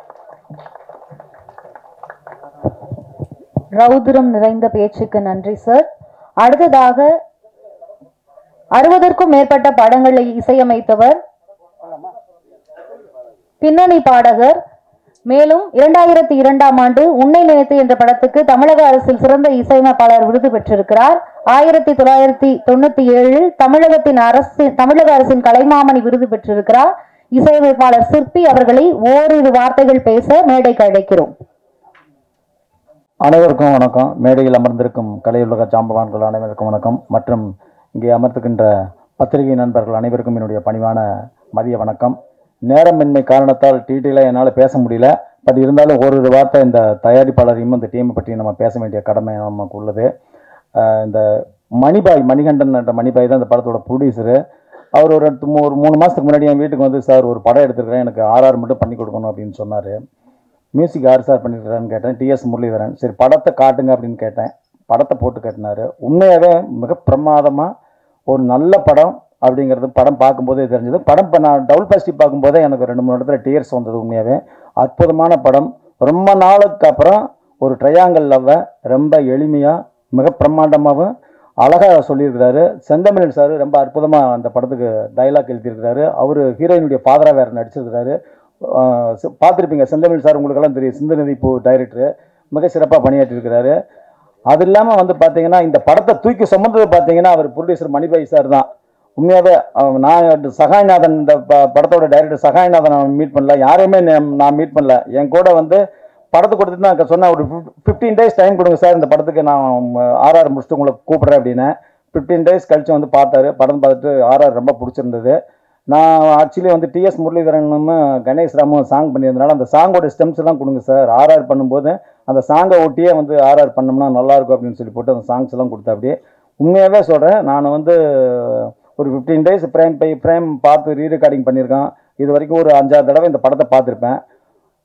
ஒவ்வொரு டைம் பார்க்கும்போதும் ஒரு ஃப்ரெஷ்ஷாக பார்க்குற மாதிரி தான் ஒரு ஃபீலிங்கே ஒழிய எங்கேயுமே வந்து திருப்பி இந்த படத்தை பார்க்குறமே அப்படிங்கிறமே எந்த இடத்துலையுமே போர் அடிக்கலை. உண்மையாகவே இந்த படத்தை வந்து மக்கள்கிட்ட கொண்டு போய் சேர்க்கறது மீடியா நண்பர்கள் உங்கள் கையில் தான் இருக்குது. இந்த மாதிரி ஒரு சின்ன படங்கள், இந்த மாதிரி ஒரு ப்ரொடியூசர் சக்ஸஸ் ஆனார்னா தொடர்ந்து ஒரு நல்ல இயக்குநர்களுக்கு வாய்ப்பு கிடைக்கும். நல்ல தைரியமாக ஒரு புதுமுகங்களை வச்சு இன்றைக்கி படம் எடுக்கிறதுக்கு ப்ரொடியூசர்ஸே இல்லை. ஸோ தைரியமாக வந்து புதுமுகங்களை வச்சு இந்த ப்ரொடியூசர் இந்த படத்தை தூக்கி சுமந்திருக்கிறாரு. அதுக்காகவே அவருக்கு ஒரு சல்யூட் கொடுக்கணும். இந்த படத்தில் வந்து மணிபாய் சக்ஸஸ் அடைஞ்சாருன்னா தொடர்ந்து வந்து தைரியமாக ஒரு பிஸ்னஸ் இல்லை, இன்னைக்கு யாருமே படம் எடுத்தாலும் ஒரு பிஸ்னஸ் இருக்கிற ஆர்டிஸ்ட் வேணுமே. ஒரு OTTயில் விற்றாலும் சரி, சேட்டலைட் விற்றாலும் சரி, ஒரு பிஸ்னஸ் இருக்கிற ஆர்டிஸ்ட்டை வச்சு படம் எடுக்கிற காலகட்டத்தில் துணிச்சலாக முதல் படமே வந்து புதுமுகங்களை வச்சு இந்த அளவுக்கு பண்ணியிருக்கிறாரு. அவர் மிகப்பெரிய அளவில் சக்ஸஸ் ஆகணும்னு எல்லாம் உள்ள இறைவனை வேண்டி வாய்ப்புக்கு நன்றி தெரிவித்து விடைபெறுகிறேன். நன்றி, வணக்கம். நன்றி சார். அடுத்தது செல்லக்குட்டி படத்தின் ஹீரோ டாக்டர் ரிட்டோ அவர்களை ஓரிரு வார்த்தைகள் பேசுவதற்காக மேடைக்கு அழைக்கிறோம். எல்லாருக்கும் வணக்கம். மேடையில் இருக்கும் பெரியவர்களுக்கு வணக்கம். ப்ரெஸ் பீப்புள் எல்லாருக்கும் வணக்கம். ரொம்ப சந்தோஷம், எங்கள் படத்தை ப்ரமோட் பண்ணுறதுக்காக வந்ததுக்காக ரொம்ப சந்தோஷம். சின்ன படம் பெரிய படம்னு பார்க்காம இந்த படத்தை பார்ப்போம், படம் நல்லா இருந்தால் கண்டிப்பாக ப்ரமோட் பண்ணுவோங்கிற எண்ணத்தோட நல்ல எண்ணத்தோடு வந்த அத்தனை பேருக்கும் வணக்கம். முதல்ல நான் இங்கே வந்து நிற்கிறதுக்கு காரணமாக என்னோட அம்மா அப்பா, அவங்களுக்கு என்னோட நன்றி வாழ்த்துக்களை தெரிவித்துக் கொள்கிறேன். திரும்ப சொல்கிறாங்க நம்ம பிளான் பண்ணபடி இல்லாமல் ரொம்ப அதிகமான டைம் ஆயிடுச்சு அப்படின்னு. அதனால் எல்லா நன்றிகளும் இன்னொரு மேடையில் நான் சொல்லிக்கிறேன். முக்கியமான நன்றி ப்ரொடியூசர் சார் அவங்களுக்கு, டைரக்டர் சார் அவங்களுக்கு என்னை செலக்ட் பண்ண காரணத்துக்காக ரொம்ப நன்றியை தெரிவிச்சுக்கிறேன். இன்னொரு முக்கியமான விஷயம், 2 முக்கியமான விஷயம் சொல்லிட்டு கிளம்புறேன். ஒன்று, எத்தனை பேருக்கு கிடைக்கும்னு தெரியல, நான் முத்துக்குமார் சார் அவங்களோட லிரிக்ஸில் எனக்கு ஒரு அருமையான பாட்டு, நீங்கள் பார்த்த அந்த பாட்டு அது நல்லா உங்களுக்குலாம் பிடிக்கும்னு நம்புகிறேன். நிறையா அம்மாக்காக அப்பாக்காக பாட்டு எழுதியிருக்காங்க, ரொம்ப ஹிட்டும் ஆயிருக்கு. அது மாதிரி இது வந்து ஒரு காதல் பாட்டு, ரொம்ப நல்லா வந்திருக்கு, மக்களுக்கும் பிடிக்கும்னு நம்புகிறேன். இன்னொரு விஷயம் என்ன அப்படின்னா, இது வந்து ஒரு 90s கிட்ஸோட லவ் ஸ்டோரி. சும்மா சாதாரண லவ் ஸ்டோரி மாதிரி இல்லாமல் இன்றைக்கி இருக்கக்கூடிய இன்றைக்கி இருக்கக்கூடிய காலகட்டத்தில் இருக்கக்கூடிய ஒரு லவ் மாதிரி இல்லாமல், செல்ஃபோன் இல்லாமல், ஃபேஸ்புக் இல்லாமல், இன்ஸ்டா இல்லாமல், அந்த காலத்தில் ஒரு பையன் ஒரு பொண்ணை எப்படி பார்க்குறான், அந்த பொண்ணு மனசில் என்ன இருக்குது அப்படிங்கிறத பற்றி நம்ம எல்லாரும் அந்த காலத்தில் படிக்கும்போது, காலேஜ் போகும்போது, ஸ்கூலில் போனது எப்படி இருந்ததோ அதை ரீகலெக்ட் பண்ணுற மாதிரியான ஒரு படமாக இருக்கும். இன்னும் சற்று நேரத்தில் அந்த படத்தை நம்ம பார்க்க போகிறோம். கண்டிப்பாக பாருங்கள். நீங்கள் நல்லபடியாக ப்ரமோட் பண்ணுங்கள் அப்படின்னு நான் சொல்லலை, பாருங்கள், கண்டிப்பாக படம் உங்களுக்கு பிடிக்கும். பிடிச்சிருந்தா பாசிட்டிவாக எழுதுங்க. படத்தில் ஒரு அருமையான மெசேஜ் இருக்குது, ரொம்ப முக்கியமான மெசேஜ், இன்றைக்கி எல்லாரும் தெரிய வேண்டிய ஒரு மெசேஜ். ஒரு பொண்ணுக்கு விருப்பம் இல்லாமல், ஒரு பையனுக்கு விருப்பம் இல்லாமல் எவ்வளோ ஆழமாக ஒரு காதலை சொன்னாலும் அந்த காதல் உண்மையான காதல் அல்ல. 2 பேருக்கும் சேர்ந்து வர்றது தான் உண்மையான காதல் அப்படிங்கிறது தான் கரெக்டான மெசேஜ். பிடிக்கலன்னா விட்டுறணும், பின்னாடியே போய் தொந்தரவு பண்ணி பண்ணுறதெல்லாம் ரொம்ப தப்பு. அந்த அவங்க வாழ்க்கையை கெடுக்கிறது, ஆசிட் அடிக்கிறது, நிறைய விஷயங்கள் நடந்துகிட்டு இருக்குது டெல்லியில், நம்ம கேள்விப்பட்டிருக்கோம்.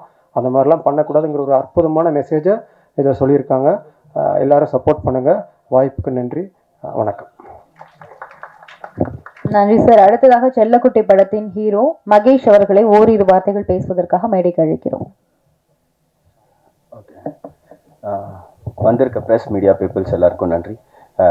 நிகழ்ச்சியை சிறப்பிக்க வந்த சிறப்பு விருந்தினர்கள் எல்லாருக்கும் நன்றி. இயக்குனர் சார் எல்லாருக்கும் நன்றி. எல்லாமே டிட்டோ பேசிட்டாப்புல, நான் என்ன பேசுறதுன்னு தெரில. எல்லாமே பேசினா திருப்பி ரிப்பீட்டடாக தான் இருக்கும். ஒரு உழைச்சி காசை கொண்டு வந்து ஒரு படம் தயாரிக்கிற தயாரிப்பாளர் வந்து அந்த காசை திரும்ப வரணுன்ட்டு ஓரளவுக்கு பரிச்சயமான முகங்களுக்கு வாய்ப்பு கொடுக்கறது தான் அது ஒரு சேஃபர் சைடாக இருக்கும். இங்கே ஒரு சாமானிய மனுஷனுக்கு சினிமா கிடைக்கிறதுன்றதே ஒரு சரித்திர நிகழ்வு மாதிரி தான் இருக்குது. நான் எதை சொல்ல வரேன்னா, அந்த வாய்ப்பு வந்து சரியான போய் சேர்ற இடமோ, அது தேட்டர் ரிலீஸோ, ஒரு ப்ரெஸ் மீட்டோ, ஒரு பாசிட்டிவான விஷயம் நடக்கிறது எல்லாமே ஒரு உழைச்ச மனுஷன் காசை கொண்டு வந்து உண்மையிலே சீரியஸாக வாய்ப்பு தேடுற உழைக்கணும்னு நினைக்கிற 2 பசங்களுக்கு வாய்ப்பு கொடுத்து ஒரு படம் பண்ணியிருக்காப்புல. அந்த அன்பே சிவம் படத்தை சொல்லுவாங்கள்ல, அந்த மனசு தான் சார் அப்படின்ற மாதிரி மனசுக்காக மட்டும் படம் ஓடுறதில்ல, படம் நல்லா இருந்தால் தான் பார்ப்பாங்க. இது நல்ல படமாகவும் இருக்கும். பார்த்து எல்லாரையும் சப்போர்ட் பண்ணுங்கள். நன்றி, வணக்கம். நன்றி சார். அடுத்ததாக செல்லக்குட்டி படத்தின் ஹீரோயின் எம் ஷிம்ஹோ அத்வானி அவர்களை பேசுவதற்காக ஒரு சில வார்த்தைகள் பேசுவதற்காக மேடைக்கு அழைக்கிறோம்.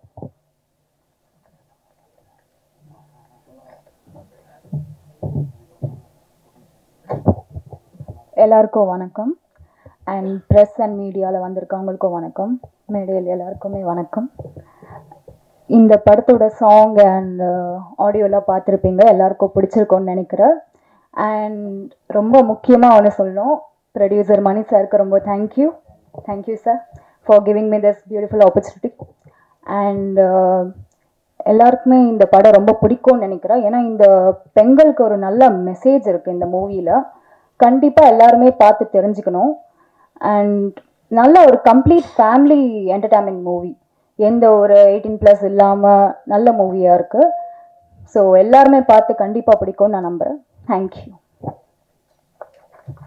நன்றி மேம். சினிமாவில் உள்ள ஆர்வம் காரணமாக மார்க்கெட் போட்டு அங்கே வேலை பார்த்து ஒரு ஹோல்சேல் கடை போட்டு ரொம்ப கஷ்டப்பட்டு இன்னைக்கு வந்து இது மேலே இருக்க பேஷன்னால இன்னைக்கு இந்த படங்களை அவர் தயாரிச்சிருக்காரு. வி மணிபாய், அப்புறம் அவங்களுடைய மனைவி சித்ரா அவர்களுக்கும் வாழ்த்துக்கள். தயாரிப்பாளர் வி மணிபாய் அவர்களை ஒரு சில வார்த்தைகள் பேசுமாறும், மேலும் இங்கு இருப்பவர்கள் அனைவர்களுக்கும் நன்றி கூறுமாறும் மேடைக்கு அழைக்கிறோம்.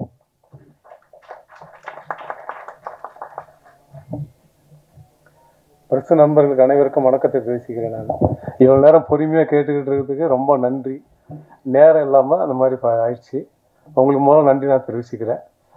இந்த படத்துக்கு வந்த உதயகுமார் சார் அவர்களுக்கு நன்றி, ராஜன் சார் அவர்களுக்கும் நன்றி, விஜயமுரளி அவர்களுக்கும் நன்றி, விசயம் சிற்பி அவர்களுக்கும் நன்றி தெரிவிச்சுக்கிறேன். அப்புறம் அனைவருக்கும் மேடையில் ஹீரோயின் அனைவருக்கும் நன்றியை தெரிவிச்சுக்கிறேன். எங்கள் வினியோகஸ்தர் ஜெனிஷ் அவர்களும் பேரரசு சாருக்கும் வணக்கம் தெரிவிச்சுக்கிறேன். பைல்வான் ரங்கநாதர் அவர்களுக்கும் நன்றி தெரிவிச்சுக்கிறேன். அனைவருக்கும் நன்றி தெரிவிச்சுக்கிறேன். உதயகுமார் சாருக்கும் நன்றி, அனைவருக்கும் நன்றி. கணேசாமியா கூட உதவி பண்ணி அந்த லாஸ்ட்டாக அந்த பாட்டை நீங்கள் கேட்டீங்க இல்லையா, அதுக்கு அந்த பாட்டை நான் தான் எழுதி கொடுத்தேன் அவங்கள்ட்ட. அவர் டியூன் அவராக போட்டு பாடிட்டார், நான் எழுதி கொடுத்துட்டேன். அவர் தான் அந்த தொலைந்து போனாலே பாட்டு மியூசிக் பண்ணவர் அவர் தான். நான் ஒரு 10 நிமிஷம் நான் எழுதி கொடுத்தேன், தொலைந்து போனாலே மறந்து போனாலே அப்படின்னு அழகாக எழுதி கொடுத்துட்டேன். ஆனால் அருமையாக அவர் மியூசிக்காக கொண்டு வந்து அந்த நாகஸ்வரம் பாலை வச்சு அருமையாக கொடுத்தாங்க. அதை நீங்கள் பார்த்துருப்பீங்க, ரசிச்சிருப்பீங்கன்னு நினைக்கிறேன். மற்றபடி இப்போ நீங்கள் படம் பார்க்க போகிறீங்க, பார்த்துட்டு நீங்கள் பாருங்கள், நாமளே சொல்கிறதுக்கு இல்லை. அப்புறம் என்ன ஒன்று சொல்லணும், உங்களை மாதிரி தான் நான் ரொம்ப கஷ்டப்பட்டு இந்த சினிமாவுக்கு வந்து சொல்லணும்னா அந்த கோயம்பேடு மார்க்கெட்டில் மூட்டை தூக்கி தான் தொழில் நான் ஆரம்பித்தேன். பெரிய பணக்கார வீட்டுக்குள்ளலாம் நான் கிடையாது. ஆனால் எல்லாரையும் எல்லாம் மதிக்கணும், கவனிக்கணும் அப்படின்ட்டு எப்படியும் அந்த படத்தை வந்து யாருக்கும் பாக்கி இல்லாமல் நான் கொடுத்துருக்கேன். எல்லாருக்கும் நல்லா எடுத்திருக்கேன்னு சொல்கிறத விட தயவுசெய்து நீங்கள் பாருங்கள், பார்த்துட்டு எனக்கு சொல்லுங்கள். வேறு வளவளன்னு பேச விரும்பலை. உங்கள் அனைவருக்கும் எனக்கு நன்றியை சொல்லிச்சிருக்கேன். ஏன்னா உங்கள் கையில் தான் இருக்குது, எங்கெல்லாம் காப்பாற்றி கொடுங்க. நன்றி.